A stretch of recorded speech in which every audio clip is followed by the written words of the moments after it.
여러분 혹시 한 주 동안 감사할 일들 있으셨습니까? 감사할 일들이 있으셨어요? 여러분의 삶에 감사할 일이 있었든 없었든 사람마다 그렇습니다. 제가 어떤 모임에 예전에 참석했던 모임에 가보면요, 거기는 그냥 우리 삶의 얘기들을 나누는 모임이에요. 이제 이게 공동체 모임인데 있었던 일들 다 나누다 보면 뭐 좋은 일도 있었지만 사실 힘든 일도 많이 있고 또 어려운 일도 많이 있고 뭐 심지어 가까워지면 이제 부부싸움한 얘기도 하고 또 이런 일 저런 얘기만 하다 보면 막 때때로 막 옆에 이제 남편이 있거나 아내가 있으면 막 이렇게 얘기하다 보면 또 듣고 있는 남편이 또 화가 나가지고 그게 아니고 이러면서 또 이렇게 얘기하기도 하고 막 그렇게 대화를 나눠요. 근데 원칙이 하나 있습니다. 딱 그 모임에 원칙이 하나 있는데 모든 나눔과 모든 이야기를 딱 마칠 때는 마지막에 뭘로 끝나냐면 그래도 감사할 일 한 가지는 꼭 하고 마무리를 해야 돼요. 막 하다 보면 막 별별 얘기를 다 하고 막 자녀 때문에 속상한 얘기, 이제 그 미국에서 모이는 모임 같은 경우에는요, 막 자녀들이 막 탈선하고 자녀들이 막 심지어는 막 미국에는 막 마약 같은 것도 많이 하잖아요. 그래서 막 어찌할 줄 몰라서 막 쩔쩔매고 막 울기도 하고 막 하소연도 하고 통곡도 하고, 근데 마지막에 끝낼 때는 어떻게 끝내야 돼요? 한참 막 울다가 막 소리 지르고 울다가 성질 내다가 마지막 어떻게 해야 돼요? 그래도 내가 이 자리에 있을 수 있게 해주셔서 감사합니다. 하다 못해라도 그런 거 하나라도 감사할 일 찾다 보면 참 놀라운 경험들을 많이 하세요. 아, 그렇구나. 내가 아무리 힘든 일이 많고 이런 일들이 다 많았는데 내가 감사를 했더니 그 모든 것들이 참 놀랍게 다시 보이더라는 거예요. 그럼 제가 추수감사주일 때마다 감사에 대한 설교를 주로 많이 이렇게 하게 되는데요, 감사주일이니까 제가 뭐 재작년에도 그랬고요, 제가 이런 말씀을 나눈 기억이 나요. 감사는 믿음으로 하는 것이 감사합니다. 감사는 믿음으로 하는 것이 감사라는 거, 뭐 이렇게 함께 나눴는데요, 오늘은 말씀을 나눌 때 이런 말씀을 함께 말씀을 좀 나눴으면 좋겠다라는 그런 마음이 있어요. 뭐냐면 같이 한번 해보실까요? 감사는 능력입니다. 감사는 능력이다라는 것을 저도 생각해 보면서 아, 그렇구나, 다시 한번 생각하면서 아, 감사는 정말 우리의 능력이겠구나 라는 그런 생각을 제가 말씀을 준비하면서 다시 한번 하게 됐습니다. 왜 감사가 능력일까? 여러분, 우리 추수감사주일을 보통 이제 뭐 교회마다 11월 셋째 주에, 또 어떤 교회는 10월 셋째 주에, 또 여러 가지로 좀 다양하게 요즘은 많이 드리는데요, 추수감사주일 유래를 여러분도 잘 아시겠지만 원래는 성경의 추수감사주일이라는 단어는 절기는 나오는 것은 아니잖아요. 그 영국에서 신앙의 박해를 피해서 청교도들이 이제 아메리카 대국으로 피해서 그곳에서 신앙생활하고 예배드리기 위해서 이주하는 과정, 메이플라워를 타고 100여 명의 그 청교도들이 오는 과정 속에서 그 추위와 풍랑과 폭풍우와 긴 항해, 또 도착에서도 그들을 기다리고 있었던 것은 정말 쉽지 않은 현실이었거든요. 풍토병, 또 주변에 뭐 인디언들이나 이런 사람들의 또 그 공격, 또 어려움, 또 많은 것들을 겪으면서 많은 사람들이 죽고 지나고 난 다음에 한 해가 지나서 1621년인가요? 한 해가 지난 다음에 주님께서 허락해 주신, 거두게 해 주신, 그게 얼마나 됐겠어요, 여러분? 뭐 겨우 해봐야 뭐 옥수수 뭐 얼마? 뭐 좀 거둘 수 있는 거 얼마였겠죠? 그걸 가지고도 주님 앞에 나가서 감사의 예배를 드린 것이 유래가 돼서 우리가 드리게 되는 게 추수감사주일 예배잖아요. 물론 이제 성경적인 유래를 찾아보면 성경에 보면 초막절, 수장절이라는 절기가 있습니다. 같은 절기인데요, 이름만 다르고 하나님께서 우리에게 베풀어 주신 풍성한 것들을 이제 창고에다가 저장을 하고 주님께서 주신 것들을 감사하면서 기쁨으로 즐거운 음식, 맛있는 음식을 먹고 같이 즐거워하는 잔치, 그게 원래 이제 초막절, 수장절이고 그게 이제 추수감사절과 연결시켜 볼 수 있는 절기인데, 추수감사절이라고 해서 우리가 감사를 하는데 많은 것이 있어서 감사하지만 아무것도 없어도 어쩌면 하나님께서 보실 때 그 청교도들이 처음 드렸을 때 그 별 볼 일 얼마나 됐겠어요, 여러분. 그게 뭐 우리 지금처럼 이 과일 뭐 이게 뭐 쌀 이렇게 제가 볼 때는 이렇지 않았을 거예요. 정말 어떻게 보면 좀 형편없고 별 볼 일 없는 걸 가지고도 하나님 앞에 감사로 그들의 삶의 여정들을 시작했을 때 그들의 앞날과 모든 것들이 감사로 채워지는 놀라운 역사를 경험하지 않았을까? 그래서 감사가 능력이지 않을까 해요. 그럼 제가 사실 이번에 추수감사주일 준비하면서 문득 어제 그제 그런 생각을 해봤어요. 아, 올해는 추수감사주일 예배를 드릴 때 아예 우리가 항상 드리는 이 과일이나 이런 쌀이나 이런 모든 것들을 다 없이 한번 드려볼까, 그런 생각을 제가 했었어요. 왜 그런 제가 생각을 했냐면, 여러분 추수감사절에 여러분 이런 장식이 없으면 추수감사절 같으세요, 안 같으세요? 안 같으시잖아요. 아마 뭐 교회 처음 개척할 때부터 추수감사절은 다 이렇게 보통 지내요. 그래서 이게 없으면 추수감사절 같지가 않으실 거예요. 그런데 왜 제가 그런 생각을 하게 됐냐면, 하나님은 우리가 올해 2021년은 사과 몇 박스, 배 몇 박스 드렸구나, 갖고 왔구나, 이런 하나님이 아니시더라는 거예요. 여러분, 우리가 이 사과를 드리고 뭐가 있나요? 또 모과도 있고 하나님이 여러분 사과 드시고 모과 드시는 분이 아니시잖아요. 뭘 받으시는 분이실까요? 하나님이 우리의 감사의 마음 중심을 받기를 원하시는 하나님이시잖아요. 여러분, 우리 귀하게 드리는 것 참 감사해요. 주님 주신 것, 주님 풍성하게 주신 것. 그런데 여러분, 이것이 많건 적건 모양이 어떠하든 그것과 상관없이 진짜 주님이 원하시는 추수감사제를 받기를 원하시는, 주님이 받기를 원하시는, 주님께 드릴 게 뭘까? 그게 바로 우리의 진정 마음으로 중심으로 드리는 감사가 아닐까. 그래서 제가 사실 그런 좀 충격적인 어떤 추수감사절 예배를 제가 생각을 한번 해봤거든요. 근데 이제 다 준비를 하셔가지고 이렇게 드리긴 했는데, 어쨌든 간에 여러분, 우리가 잊지 말아야 될 것이 우리의 손에 있는 것이 많건 적건 그것과 상관없이 우리의 마음의 중심을 주님 앞에 감사로 드리면 주님이 받으시고 그 감사에 놀랍게 역사하시는 하나님이심을 우리가 잊지 말아야 될 줄로 믿습니다. 그래서 많건 적건 그것과 상관없는 거예요. 그래서 감사는 당연히 믿음으로 하는 거고요. 그래서 감사도 믿음으로 훈련도 해야 돼요. 그런데 그 모든 것을 통해서 우리가 그 감사를 통해서 이 감사의 능력을 경험할 수 있다면 이것도 참 귀하고 복된 일이에요. 왜요? 왜냐하면 우리가 감사할 수 있으면 어떤 상황에서라도 하나님 앞에 나아갈 수 있는 길이 열려요. 우리가 감사할 수 있으면 그 상황이 어떠할지라도 하나님께 믿음으로 바라보며 그 주님을 의지하며 나아갈 수 있는 그런 믿음의 자세들이 생긴다라는 거예요. 그래서 거기서 그치는 것이 아니라요, 거기서 그치는 것이 아니라 그 상황을 돌파하고 이겨내고 승리할 수 있는 놀라운 능력이 우리의 감사의 태도와 자세로부터 부어지기 때문에 그래요. 여러분, 이 시간 오늘 믿음으로 예배드리는 분들에게 믿음으로 다시 한번 도전합니다. 여러분, 여러분의 형편과 처지가 어떠할지라도, 여러분 상황이 어떠할지라도, 여러분 그 상황 속에서 주님께 진정한 감사로 주님 앞에 나갈 수 있는 감사의 믿음의 자리에 나가시는 여러분 되시기를 축복합니다. 그랬을 때 감사가 어떻게 여러분 가운데 능력 가운데 역사하시는지를 놀랍게 경험하시게 될 거예요. 오늘 그 감사의 능력에 대한 말씀을 함께 살펴보면서 오늘 본문에 등장했던 또 고침받은 한 사람의 감사의 얘기를 통해서 감사의 능력에 어떤 부분들이 있는지, 어떻게 감사의 능력을 누릴 수 있는지 한번 상고해 보려고 합니다. 오늘 본문의 11절 말씀해 보시면 예수님께서 예루살렘으로 가시는 때에 있었던 이야기가 오늘 본문의 말씀입니다. 예루살렘을 가실 때 사마리아와 갈릴리 사이를 지나가셨다, 이 얘기가 나옵니다. 자, 예수님께서 주로 활동하셨던 지역은 주로 갈릴리, 이스라엘의 북부 지방입니다. 그래서 북부 지방에서 예루살렘, 이스라엘의 남쪽 지방을 내려가시기 위해서는요, 주로 그 당시 유대인들은 사마리아 지방을 거치지 않았어요. 왜냐하면 사마리아 지방 사람들은 원래는 혈통적으로는 이스라엘 족속들인데 그들이 아수르에게 멸망당하면서, 먼저 멸망이 당하면서 아수르가 펼쳤던 정책이 뭐냐면 그 땅을 점령하면 그냥 그걸 점령하는 것이 아니라, 지배하는 것이 아니라 어떻게 하냐면 거기 사는 거주민들을 다른 민족으로 옮겨버려요. 다른 지역으로. 그리고 다른 지역에 사는 사람들을 이쪽으로 옮겨요. 그래서 뭐 하는 거냐면 민족을 다 섞어버리는 거예요. 민족을 완전 다 섞어버리니까 우리나라 땅에 우리나라 사람들이 살아야 되는데 요즘도 우리나라도 보면 다민족 사회로 많이 변해가고 있잖아요. 누가 한국 사람인지를 모를 정도로 다 섞여버리고, 그래서 유대인들 입장에서 볼 때는 저들은 진짜 하나님의 혈통적인 순혈통의 언약의 백성들이 아니다라고 그들은 생각한 거예요. 굉장히 그들을 이방인 취급을 하고 상종도 하지 않는, 그래서 사실 사람들이 사마리아 지방을 지나가지 않고 멀리 돌아서 가기도 하고 이랬는데 예수님께서는 종종 사마리아 지방을 지나가셨던 것을 우리 요한복음 4장에도 보고요, 알 수 있어요. 근데 오늘 또 마찬가지로 예수님께서 사마리아와 갈릴리 사이로 쭉 지나서 예루살렘으로 가시는 길에 한 마을에 이제 지나가시게 되었네요. 근데 그 마을에 누가 있었냐면 나병 환자 10명이 있었어요. 나병 환자는 옛날 성경에는 문둥병이라고 나와 있습니다. 요즘 우리 의학적인 표현으로는 한센시병이라고도 보통 이렇게 많이 표현을 하죠. 옛날에 우리 알고 있는 그 문둥병이 그 이제 나병이라고 볼 수 있어요. 근데 원래 이제 성경적인 그 원래 문둥병의 원래 의미는 악성 피부병에 가깝습니다. 짜라시라는 단어를 이제 문둥병이라는 단어를 사용하는데요. 그건 원래 이제 악성 피부병. 그러니까 이제 피부에 심각한 문제가 생기고 요즘으로 치면 피부암 같은 그런 정도의 문제라고 볼 수 있습니다. 나병 환자들은 원래 그 마을에 함께 거주하며 살아갈 수가 없어요.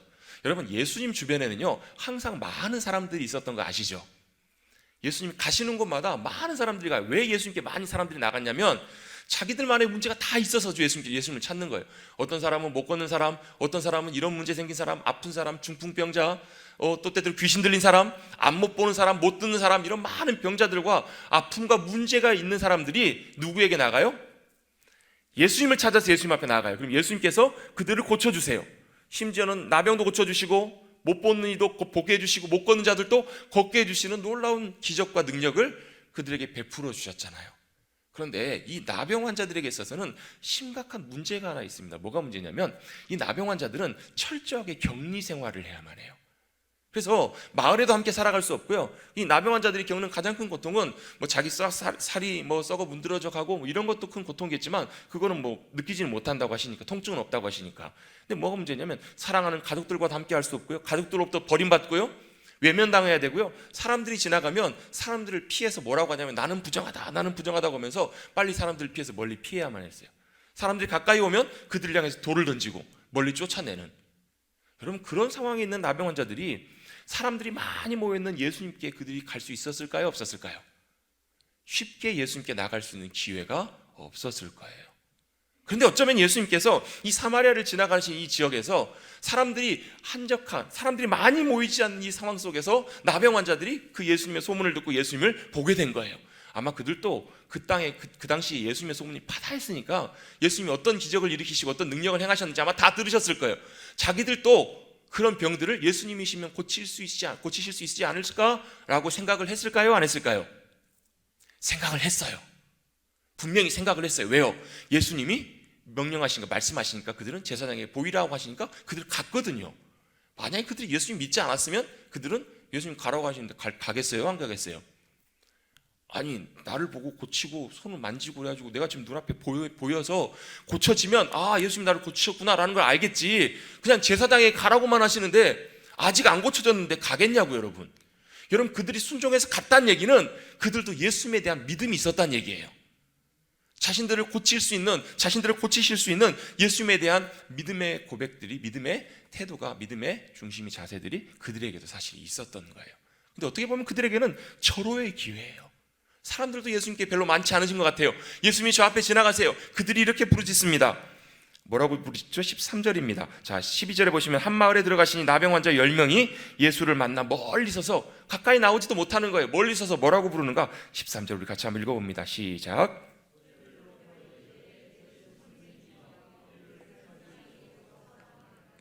소리를 높여서 소리 외칩니다.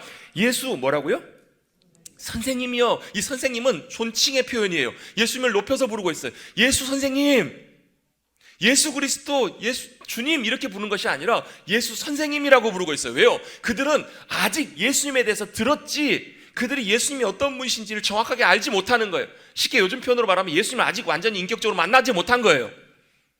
예수님이 분명히 고치신 분이시고 그런 능력과 기적을 나타내신 분이시라는 것을 그들은 듣기는 들었지만 아직 그들과 예수님의 관계가 그냥 귀한 분, 나를 도와주실 수 있는 분, 내가 도움을 구할 수 있는 분, 이렇게 그들은 받아들이고 있는 거예요. 그래서 예수 선생님, 우리를 불쌍히 여겨주십시오. 그 말은 무슨 얘기예요? 우리를 불쌍히 여겨주시고 우리를 질병으로부터 우리를 고쳐주십시오 라고 예수님께 구하고 있어요. 예수님께서 그 10명들을 고쳐주시죠. 어떤 방법으로 고쳐주시는가? 그냥 말씀으로 고치세요. 제사장에 가서 니네 그 나병을 몸을 보이라. 이건 왜 이렇게 말씀하시냐면 그 당시에는 이 나병에 대한 진찰을 제사장들이 한 거잖아요. 그래서 나병의 진단도 또 나병의 치유와 확인도 누가 하는 거냐면 제사장들이 했거든요. 그 말은 무슨 얘기예요? 가서 확인해 봐라는 거예요. 너희가 제사장에 가서 너희 몸을 제사장에 보여라. 아니면 어떻게 하겠어요? 아니면 또 얼마나 낙심하겠어요. 근데 놀라운 일이 벌어집니다. 그들이 가다가 14절에 보시면 그들이 가다가 깨끗함을 받은지라. 여러분, 안 갔으면 깨끗해졌을까요? 안 해졌을까요? 안 해졌을 거예요. 근데 그들도 예수님이 그들을 고치실 것을 믿었어요. 믿었기 때문에 그들도 순종해서 제사장에게 간 거예요. 가는 와중에 놀라운 기적과 치유를 경험합니다. 바로 이것도 하나의 믿음의 능력이라고 할 수 있겠죠. 그런데 여러분, 오늘은 이 믿음에 대한 부분이 아니고 감사에 대한 부분을 나누기 때문에 좀 다른 측면을 한번 좀 살펴보려고 해요. 자, 예수님께서 그들의 질병을 고쳐주셨습니다. 그들의 나병을 깨끗하게 고치시고 새롭게 해주셨습니다. 얼마나 놀라운 일이에요, 여러분. 여러분, 이 나병이라고 하는 질병은 여러분 정말 쉬운 질병이 아니에요. 여러분, 정말 인생의 저주와 같은 질병이고요. 사람은 그 당시 기술로는 고칠 수가 없는, 지금은 여러분 다 고쳐지는 질병이잖아요. 지금은 여러분 약물로 또 치료하면 고쳐질 수 있는 질병인데요. 저도 어렸을 때 제 가까운 지역에 애양원, 신풍의 여수, 신풍의 애양원, 또 소록도 이렇게 가까이 있어서 한 번씩 가게 되면 저 어린 마음에 참 좀 무섭더라고요. 이제 물론 그분들은 이제 전염성 있는 분들은 아니신데 옛날에 많이 그랬잖아요. 막 나병, 문둥병 옮는다고. 얼마나 또 무섭기도 해. 혹시라도 또 내가 옮아가지고 뭐 나도 막 저렇게 막 손가락 떨어지고 그런 거 아니야? 뭐 이런 생각도 하기도 하고요. 또 여러분 보면 막 선글라스를 끼고 이제 보통 계시는데 왜 그런가 봤더니 선글라스를 벗으시니까 막 눈이랑 다 일그러지시고 시력도 물론 안 보이시고 그러면서 막 이게 하모니카로 찬양하시고 성경을 암송을 하시는데 뭐 감동이 되기도 하지만 감동도 감동보다도 전 더 무섭더라고요. 근데 여러분 그분들은 본인 당사자들은 그런 일을 당했을 때 어떤 충격, 어떤 어려움, 어떤 아픔이셨겠냐고요. 발가락이 떨어져 나가고 손가락이 떨어져 나가고 무엇보다도 사랑하는 가족들과 함께 할 수도 없어요. 요즘은 여러분 뭐 코로나로 격리돼도 영상통화하면 되잖아요, 여러분. 그렇잖아요, 여러분. 격리돼도 뭐 전화통화도 할 수 있고 뭐 방법들은 있어요, 여러분. 여러 가지로. 또 치료받으면 돼요. 근데 여러분 이들에게는 소망이 없어요. 이들에게는 나으리라는 기대도 없고요. 그들은 더 이상 이제 인생 가운데 앞으로의 계획도 살 소망도 없는 거예요. 유일한 하나의 방법이 있다면 그들의 나병이 낫는 거예요. 그걸 여러분 누가 해주셨어요? 예수님께서 해주신 거예요. 여러분 그들에게 여러분 이게 얼마나 놀랍고 감격스럽고 기쁜 일이에요. 근데 10명이 고침받았는데 그 가운데 고침받고 예수님께 돌아와 엎드려 감사를 표하면서 감사하면서 하나님께 영광 돌린 사람은 딱 한 사람밖에 없다라는 거예요. 여러분 이게 의미하는 것이 무엇일까? 이게 여러분 뭘 의미할까요? 여러분 아마도 이런 의미가 아닐까 싶어요.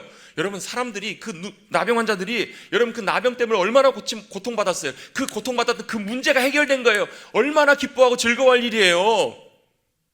근데 여러분 감사는요, 내게 일어난 좋은 일, 내게 주어진 기쁜 일 갖고 감사하기 시작하면 뭐가 문제냐면 그것이 없으면 감사를 못해요. 여러분 이 나병 환자들에게 심각한 이 어려움들은 뭐였냐면 그들의 기쁜 일이죠. 그 병에 남는 것이. 근데 그들의 관심과 초점은 어디가 있었냐면 그 나병, 자신의 병이 낫는 거기에만 문제가 가 있었다는 거예요. 여러분 이렇게 됐을 때는요, 고침받고 문제가 해결되면 감사하지만 죄송하지만요, 그 문제가 해결되지 않으면 절대 감사 못합니다. 감사는 내가 감사할 일이 있어서 내 손에 무언가가 주어져서 내 문제가 해결돼서 감사하는 것도 아니고, 물론 여러분 그때도 감사하십시오. 기뻐할 일이니까요. 그런데 진짜 감사는요, 내게 그것을 주신 분께 하는 것이 감사예요. 내게 그걸 허락해 주신 하나님 때문에 하는 것이 감사라는 거예요. 여러분 이 10명의 나병 환자가 다 고침받았어요. 그런데 왜 그 가운데 한 명밖에 안 돌아왔을까? 나머지 사람들은 너무 좋아서 아이고 내가 다 나았습니다. 가족들에게 달려가고 얼마나 가고 싶었겠어요. 그런데 여러분 진짜 감사했던 한 사람은요, 뭐에 마음과 관심이 가 있었는가? 내 병을 누가 고쳐주셨냐는 거예요. 이 일들을 누가 이루셨냐는 거예요. 누가 하셨어요? 주님이 하셨어요. 예수님이 하셨어요. 하나님께서 하셨어요.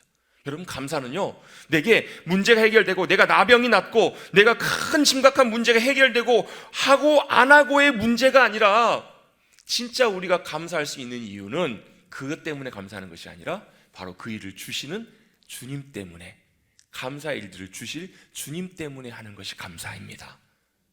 아멘. 여러분 우리의 마음과 관심이 거기에만 가 있으면 그 문제가 해결되면 감사하지만 죄송하지만요, 감사하고 금방 다시 우리의 마음이 주님께로 돌아서지 않아요. 주님께로 나가지 않아요. 여러분 제가 지난주에도 한번 그런 말씀 드린 적 있죠. 갈 때 마음하고 나올 때 마음 다르다고. 화장실 갈 때 마음하고 나올 때 마음 다르다고. 감사할 일이 있으면 다 감사해요. 그런데요, 그렇게 감사하고 돌아서면 금방 여러분 하루 이틀 얼마 안 갑니다. 야, 예배 때 감사합니다 하고 딱 나갔는데 주차장에서 누가 차를 가로막고 있어요. 전화도 안 받아. 나오지도 않아. 지금 빨리 약속 시간에 가야 되는데. 그럼 어떻게 돼요? 속이 확 뒤집어지는 거예요. 여러분 감사는요, 내가 감사할 일이 있어서 감사하는 것보다 더 중요한 것은 내가 감사할 분, 내게 감사할 일들을 주실 분, 그 주님께 하는 것이 감사임을 기억하시길 바랍니다. 그렇게 되어야 여러분 주셔도 감사하지만 안 주셔도 감사해요. 지금은 해결이 안 되는 것처럼 보이지만 감사할 수 있다라는 거예요. 그래서 여러분 하박국 선지자가 유명한 감사의 고백을 하잖아요. 비록 무화과 나무 잎이 마르고 포도 열매가 없으며 외양간에 송아지가 없고 우리의 양떼가 없고 논밭에 속출이 없어도, 그 말은 무슨 얘기냐면 여러분 창고에 돈이 하나도 없다는 얘기예요.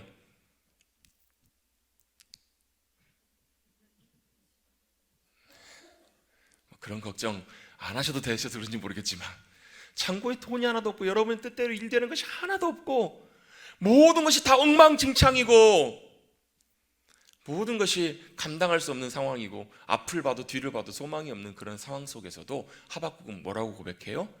아무것도 없어도, 우리의 양떼가 없어도, 내 소유가 아무것도 없어도 난 여호와로 인하여 즐거워하며 나의 구원의 하나님으로 인하여 감사하며 찬송하겠습니다.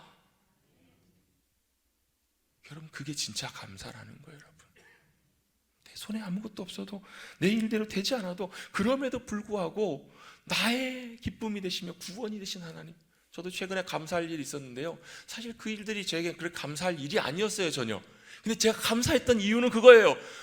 제가 그 일을 만나면 정신이 번쩍 들더라고요. 그렇구나.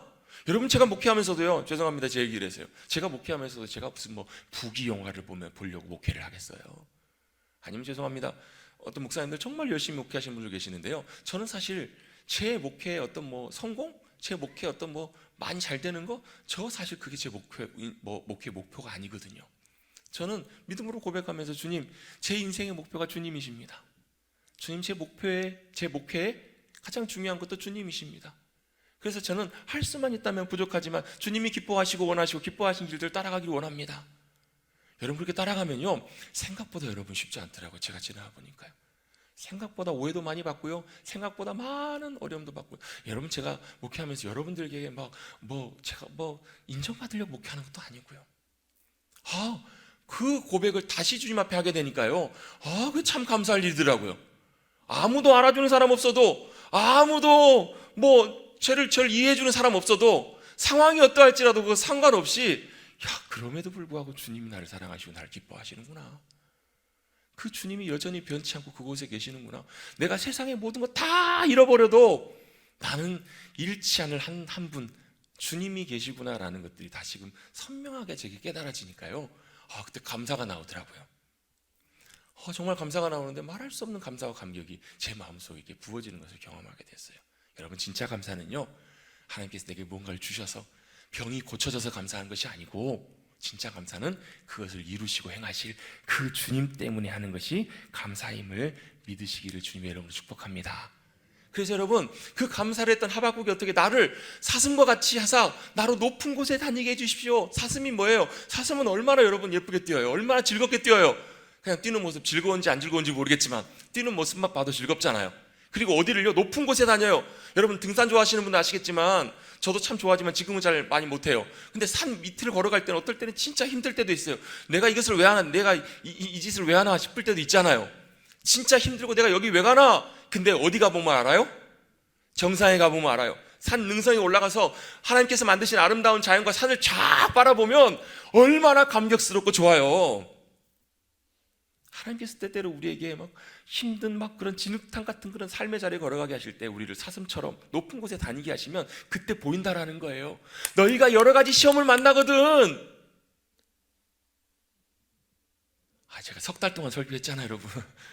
저도 암송 안 했는데도 이제 입에 좀 많이 익어요. 너희가 여러 가지 시험을 만나거든 온전히 기쁘게 여기라. 왜요? 너희 당하는 그 시련이 인내를 만들어낸다. 인내는 뭐예요? 기다리는 거잖아요. 인내는 여러분 내가 이기는 게 아니에요, 여러분.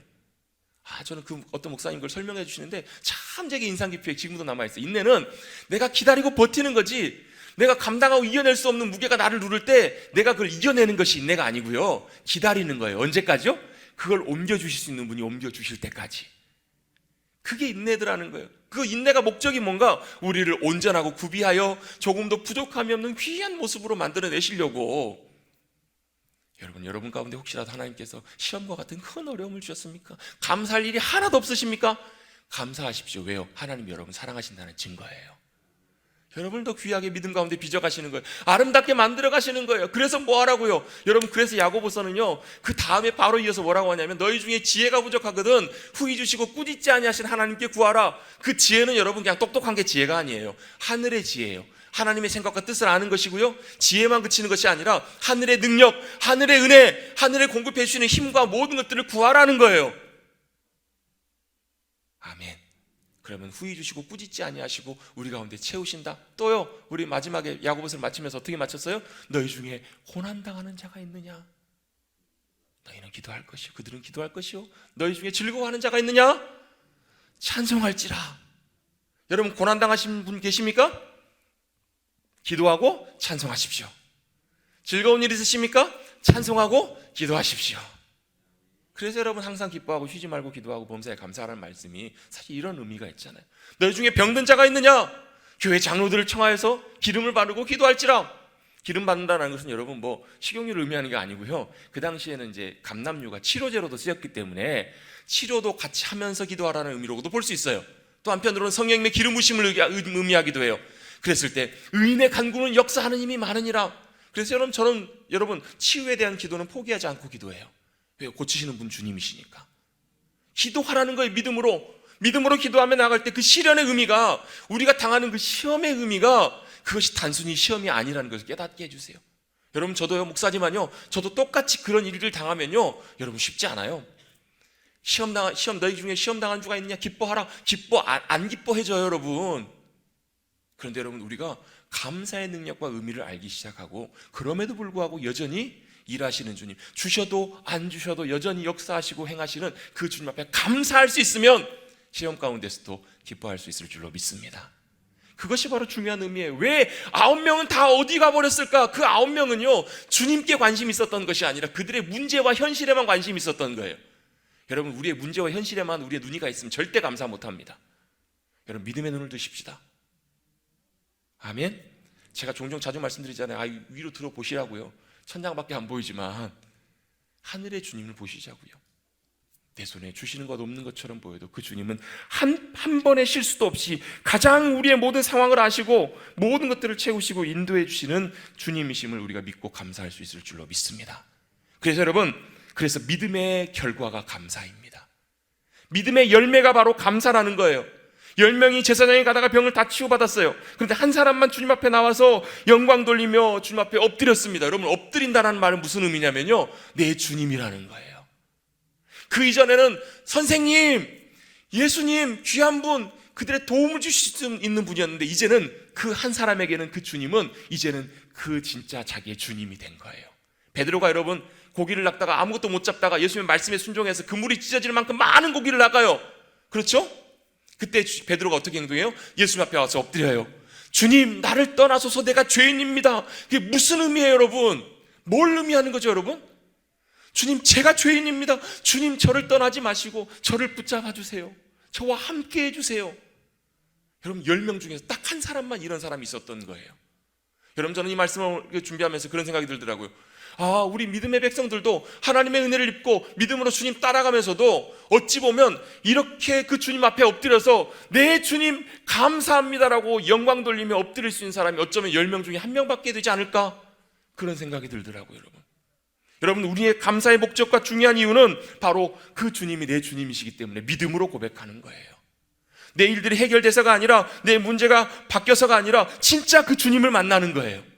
이 질병을 통해서, 이 어려움의 문제를 통해서 이 한 사람, 예수님께서도 이 사마리아 사람을 뭐라고 하냐면 이방인이라고 하세요. 이방인. 사마리아 사람 예수님 이방인이라고 하시는데 이 이방인이 진짜 주님을 만난 거잖아요. 여러분 우리 모두도 이 놀라운 주님을 만나고 그 주님을 나의 주님으로 고백하실 수 있게 되기를 주님의 이름으로 축복합니다.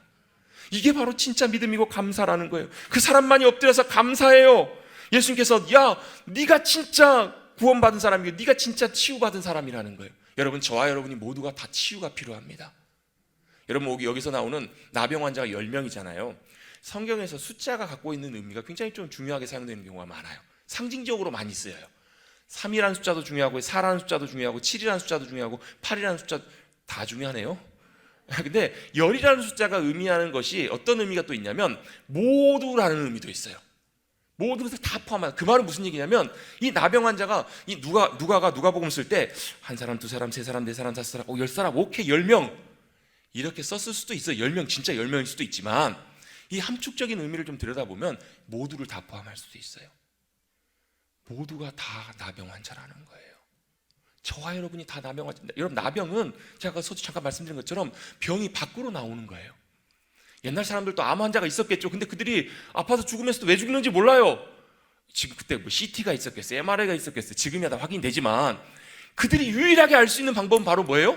밖으로 질병이 나오는 거예요. 그래서 여러분 나병 환자들을 보면서 죽음의 저주를 받았다. 왜? 여러분 질병은 왜 찾아오냐면 그냥 아프기도 하지만 여러분 죄의 결과 때문에 우리가 사망이 찾아오고 사망의 그림자로 우리 가운데 찾아온 게 바로 뭐냐면 그 질병이기 때문에 그래요. 그래서 여러분 제가 증명해 볼까요? 여러분 아프실 때 병 걸리셔서 아프실 때 여러분 뭐라고 그러세요? 아이고 죽겠네 그러시잖아요. 안 그러세요? 그렇잖아요. 아이고 죽겠네 그러잖아요. 그래서 그 병에서 못 나오면 죽는 거잖아요, 여러분. 질병과 여러분 죽음은 사실 굉장히 상관관계가 있습니다. 그 질병과 그 죽음의 아픔의 고통으로부터 주님이 우리를 자유케 해주신 분이시잖아요. 근데 그 나병뿐만 아니라 지금을 살아가는 우리들도 똑같이 그 주님의 치유와 수술이 필요한 존재임을 여러분, 저와 여러분 잊지 말으셔야 돼요. 저와 여러분도 똑같은 이 나병 환자들이에요.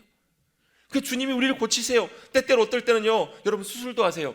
저는 여러분 교회를 병원이라고 자주 표현을 하는데요. 교회가 병원은 뭐 하는 곳이에요? 고치는 곳이잖아요. 죽은 사람 살리는 건 예수님만 하십니다.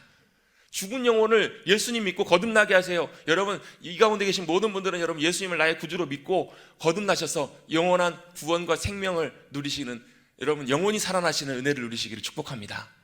그게 바로 주님이 우리를 살리시는 거예요. 근데 우리를 살리실 뿐만 아니라 또 뭐 또 하시냐면 심폐소생술도 해야 되고요, 때때로 치료도 해야 되고요, 상처도 싸매야 되고, 또 어떨 때는요 수술도 해야 돼요. 수술도 하고 또 뭐 또 해야 돼요? 재활도 해야 돼요. 제가 예전에 신방을 이제 자주 다니는데 많이 갔던 병원이 어디냐면 정형외과 병원을 많이 갔어요. 권사님들이 이제 나이가 많이 드시니까 무릎이 안 좋으셔 무릎 수술을 하신 거예요. 무릎 수술하셔 가면 목사님 제가요 어젯밤에 한숨도 못 잤어요. 아 왜요? 너무 힘드셨어요. 그랬더니 아픈 것도 아픈 건데 옆에서 자꾸 뭔 소리가 들려요? 아이고 아이고 소리가 계속 들리더라는 거예요.